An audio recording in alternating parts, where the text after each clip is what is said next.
நாம் இன்னைக்கு கத்திரிக்காய், உருளைக்கிழங்கு, முருங்கைக்காய் வச்சு தொக்கு தான் பண்ண போகிறோம். தொக்கு பண்ணுறதுக்கு அடுப்பில் கடாயை வச்சு எண்ணெய் ஊற்றி கடுகு, உளுத்தம் பருப்பு, வரமிளகா, கருவேப்பிலை சேர்த்து கலந்து விட்டுறலாம். 2 பெரிய வெங்காயத்தை பொடியாக கட் பண்ணி போட்டு வதக்கி விட்டுறலாம்.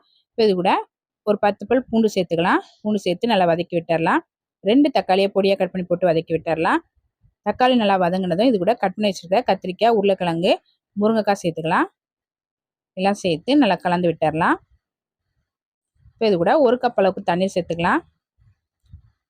1/4 ஸ்பூன் மஞ்சள் தூள், ஒரு 2 ஸ்பூன் அளவுக்கு குழம்பு மிளகாய் தூள், கொஞ்சமாக பெருங்காயத்தூள், தேவையான உப்பு எல்லாம் சேர்த்து நல்லா கலந்து விட்டு மூடி போட்டு அடுப்பை மிதமான தீயில வச்சு ஒரு 10 நிமிஷத்துக்கு காயெல்லாம் நல்லா வேக வச்சிடலாம்.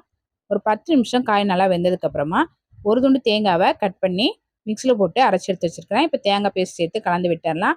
ஒரு 1/2 டம்ளர் அளவுக்கு தண்ணி சேர்த்துக்கலாம். தண்ணி சேர்த்து கலந்து விட்டு ஒரு 5 நிமிஷத்துக்கு நல்லா வேக வச்சிடலாம். ஒரு 5 நிமிஷம் நல்லா வெந்ததுக்கப்புறமா அடுப்பு ஆஃப் பண்ணிவிட்டு கடைசியாக கொஞ்சமாக மல்லியில் சேர்த்து கலந்துட்டு இறக்குனா ரொம்ப டேஸ்டான கத்திரிக்காய், உருளைக்கிழங்கு, முருங்கைக்காய் தொக்கு ரெடி. இந்த தொக்கை சாத்தில் போட்டு பெசைச்சு சாப்பிட்டா ரொம்ப நல்லாயிருக்கும். ட்ரை பண்ணி பாருங்கள்.